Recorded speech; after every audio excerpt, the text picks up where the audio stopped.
কিশোরী কন্যাশ্রী সঞ্জনা, তুবা এবং দ্বাদশ শ্রেণীর আবু ফিরোজদের নিয়ে বিশ্ব পরিবেশ দিবস ভিন্নভাবে পালন করা হলো কোচবিহার পাতলাকাও হাই স্কুলে। প্রথমে বিদ্যালয়ের উদ্যানের পাশে কন্যাশ্রীর আলোচনায় অংশগ্রহণ করে প্রধান শিক্ষক প্রবীণ মিত্র আমলকি ও নিম গাছের চারা তুলে দেন সকলের হাতে এবং এবছরের বিশ্ব পরিবেশ দিবসের থিমকে সামনে রেখে গুরুত্বপূর্ণ আলোচনা করা হয়।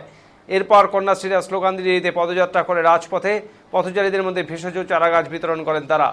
একই সাথে তারা সবুজ রক্ষা এবং সম্প্রীতির বার্তা ছড়িয়ে দেয় এলাকায়। সকলেই মুগ্ধ এই উদ্যোগ দেখে।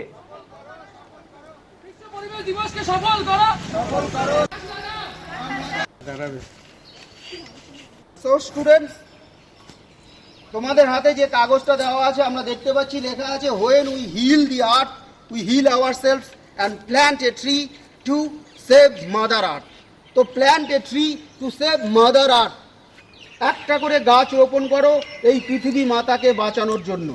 আজকের পরিবেশ দিবসে আমাদের লক্ষ্য হবে এই একটা করে চারা গাছ যেমন তোমাদের হাতে আমি তুলে দিলাম, তেমনি এখানে আমাদের অভিভাবক রয়েছেন যিনি ফার্মার্স ক্লাবের সঙ্গে জড়িত, যিনি একজন বিশারদও বটে এই গাছপালা সম্পর্কে। সেই হিসেবে সেই নিরিখে আমরা আজকে পরিবেশ দিবস যে পালন করব, আমরা গ্রামবাসীর মধ্যে রাস্তায় পথ চলতি লোকের হাতেও এই চারা গাছগুলো তুলে দেব।